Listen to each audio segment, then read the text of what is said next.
Hello and welcome. I'm really glad you could join me again. And I'm really glad that joining me again is Dr. Diana Howard, who is our Vice President of Research and Development. Diana and her team head up everything, all things Dermalogica on new products, always looking at the quality and control of our existing products and developing the curriculum for the International Dermal Institute and Dermalogica. Diana and I work very closely on all those areas, and there's really no one better to ask all our ingredient and formulation questions than Dr. Diana Howard. Welcome, Diana. Hi. So I wanted to talk today about an area that I'm really interested in and I'm excited about, and I know you've been doing a lot of work in, and I am now starting to read a lot about it, not in all the mainstream sort of fashion or beauty magazines, but in the scientific journals, and that's nanotechnology. So I would like to ask you a little bit about what that is and what it's going to mean in product development, because nano to me is small. I mean, it means tiny. Right. So are these small, these are small ingredients, or these are ingredients that are made smaller, or how does that work? Because it sounds great. Nano size is literally means that it is a tiny fraction of a size of what you could probably even fathom. If you took a piece of paper and held it on edge, it's 100,000 nanometers. A nanometer is 1/1000th of a meter. So if you've got a meter stick like this, right, 1/1000th of it is a nanometer. Why this is interesting is because we now can take molecules and make them in nanometer size. And what it does is it changes the properties of them. For example, I have a gold earring on. Right. We see it as gold, the metal gold. It's mixed with other metals, but it looks gold.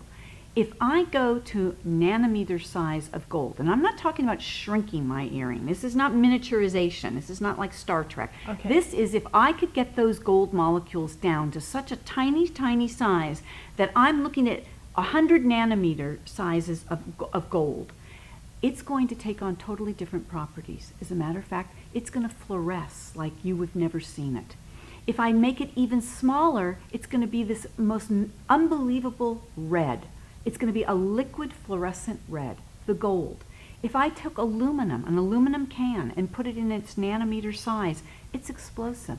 What this means is we have looked at the properties of something has changed so much because we've made it so small that we have changed its reactivity. So it's become a different thing. It has, exactly. Take, for example, a loaf of bread. That loaf of bread that I have is solid, right out of the oven. Right. It may have 1,000 centimeters square surface area. Right. Now, if I slice it up and now measure its surface area, I have to measure the surface area of each piece, each slice, right? Now it's 10,000 centimeters square. So now I have all this more space, more area to be reactive. And it's this space that it really does lend itself to its reactivity of the molecule.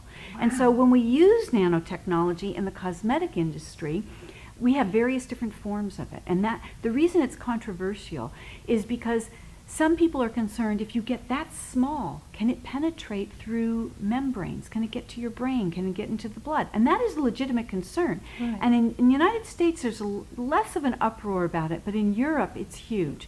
They're very concerned about the use of nanotechnology in cosmetics in Europe. Because of penetration through the skin. Penetration in the skin and into the bloodstream. And what it does to the environment. You know, what happens when it's washed off into the environment? Is it going to kill fish? Is it going to kill plant life? What is it going to do to our water systems? These are all legitimate questions. Now, the way we, as you know, because safety is my first concern here at Dermalogica, what we look at is what does the scientific community have to offer in terms of verifying the safety? Now, there are different forms of nanotechnology.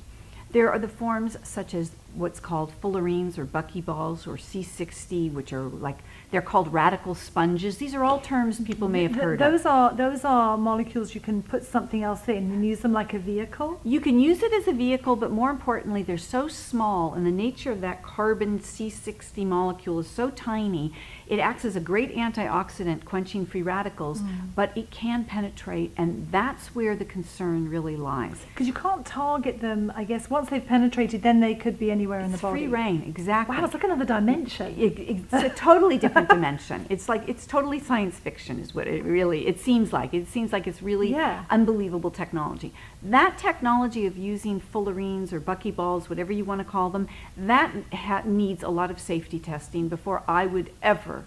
I know, because I remember a few years ago, maybe 3 years ago, we were looking at buckyballs. Yes. And you were very excited about them initially. You did more research and you came back and said, you know what, I want to err on the side of caution here. I'm not happy with it. Exactly. Yeah, I remember that. I wanted them in super rich repair. Yeah. Now, the interesting thing is they're used throughout Asia.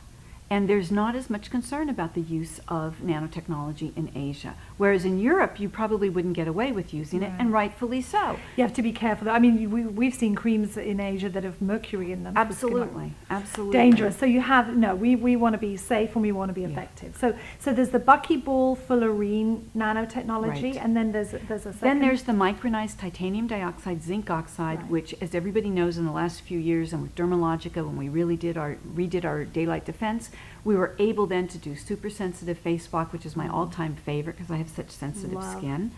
And we were able to then dispense with having to use iron oxide to make it a tan color because of the white opaqueness of the zinc and the titanium. Right, because we could never get it that it didn't look like you were surfing. Because of the size of the particle. Now we use a form of nanotechnology, titanium dioxide and zinc oxide, but this form, the molecules are still 100 nanometers or greater, and that seems to be the cutoff point. Anything less than 100 nanometers, there's concern. Above 100 nanometers, it doesn't penetrate the skin. So we've got this micronization, so it's much less visible, and yet it doesn't. It's large enough. Right, and that's, I mean, obviously, as a sunblock, you want it to stay surface active. Exactly. And United States, Europe, Australia, Germany, everybody has concluded that the titanium dioxide, the zinc oxide, nanotechnology is indeed safe. There is no cause for alarm with that. Even the groups that have really been spreading the word on the internet about a lot of misinformation and some information that is accurate, even they have come to reason and say titanium dioxide and zinc oxide nanotechnology is indeed safe. That type of technology gives us the best results for sun protection, and there's no need for concern. I think it's just a matter of the next few years, the scientific community learning more and more about nanotechnology and deeming certain forms of it to be safe, and we'll take it, as you said, we're always erring on the side of caution. And as things come to be proven that they are safe, then we would consider incorporating them. One would imagine nanotechnology has huge opportunities in the medical field. For penetration of drugs rather than having to swallow or inject. You have no idea how we're already using nanotechnology. I always tell students when I'm teaching a class on the subject, just like electricity changed our world, nanotechnology will. You have self-cleaning windows that when it rains, the nanotechnology, the film that's on that window, literally cleans the window. All we need is self-cleaning skin. Yeah. Hey. That would put us all out of business. What a great product.